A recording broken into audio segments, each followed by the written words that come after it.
Malda town station থেকে সন্দেহজনকভাবে ঘোরাঘুরির সময় দুই বাংলাদেশি নাগরিককে গ্রেপ্তার করল জিআরপি থানার পুলিশ। ধৃতদের শুক্রবার মালদা জেলা আদালতে পেশ করা হয় বলে জানা গেছে। ধৃতদের নাম শফিকুল আলম ও মোহাম্মদ সোনি। তাদের বাড়ি যথাক্রমে বাংলাদেশের চাঁপাইনবাবগঞ্জ ও জামালপুর জেলায়।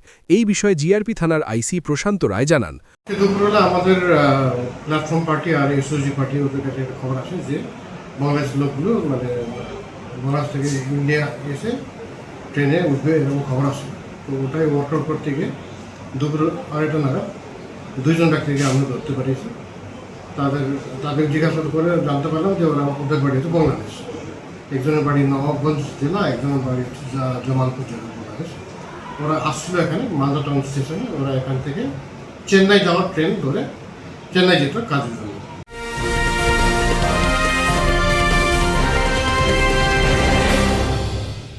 উত্তর 24 পরগনা ও তার আশপাশের এলাকার মানুষের সেবায় ক্যাথ ল্যাবের মতো অত্যাধুনিক সুবিধা নিয়ে পরিষেবায় ব্রতী সারদা মাল্টি স্পেশালিটি হাসপাতাল।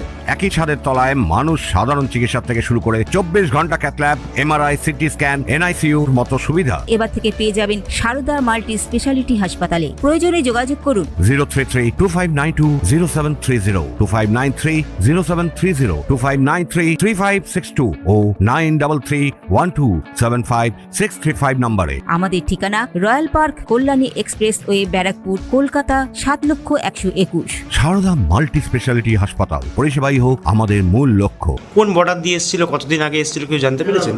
এরা বাংলাদেশ বর্ডার হয়ে আসছে, কিন্তু কোন বর্ডার ঠিক বলতে পারতেন না, যেহেতু নতুন আসছে। এরা কাদের সাথে এসেছিল বা কে কোনো দালাল ধরে এসেছিল এরকম কিছু? এটাকে বলছে একজন দালাল নিয়ে আসছিল টাকার বিনিময়ে। ওই দালাল ওদেরকে নিয়ে আসছে, তারপরে ওরা ওই দালালটা পালিয়ে গেছে। কত টাকা দিয়েছে আসার জন্য বা এরকম কিছু জানা গেছে এখনো? এরা বলছে মোটামুটি 15 থেকে 20,000 মতো টাকা দিয়েছে, এরকম বলছে। আমরা তদন্ত করছি। এদের কি উদ্দেশ্য শুধুমাত্র চেন্নাইয়ে কাজে যাওয়ার জন্যই ছিল না অন্য কোনো ছিল? না, আপাতত ওরা বলছে কাজের জন্য, কিন্তু আমরা ইনভেস্টিগেশন করছি। ওদেরকে তো আমরা 2 দিন কালকে ফরওয়ার্ড করে রিমান্ড নিব। রিমান্ড নিয়ে আরও ভিতরে কী আছে না দেখব। এমনি এদের কাছ থেকে কোনো নথিপত্র কিছু পাওয়া গেছে?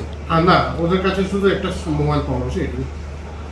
ধৃতদের আরও জিজ্ঞাসাবাদের জন্য আদালতে 7 দিনের পুলিশি হেফাজতের আবেদন জানানো হয়েছে। পুরো ঘটনার তদন্তে নেমেছে জিআরপি। তনুজ জৈনের রিপোর্ট, নিউজ বেঙ্গল টুডে। মেঘবেলা লাইভে আপনার পছন্দের টিভি চ্যানেলস সম্পূর্ণ বিনামূল্যে, শুধুমাত্র মেঘবেলা ব্রডব্যান্ডের কানেকশনের সঙ্গে। মেঘবেলা ব্রডব্যান্ড, বাংলার ঘরে ঘরে।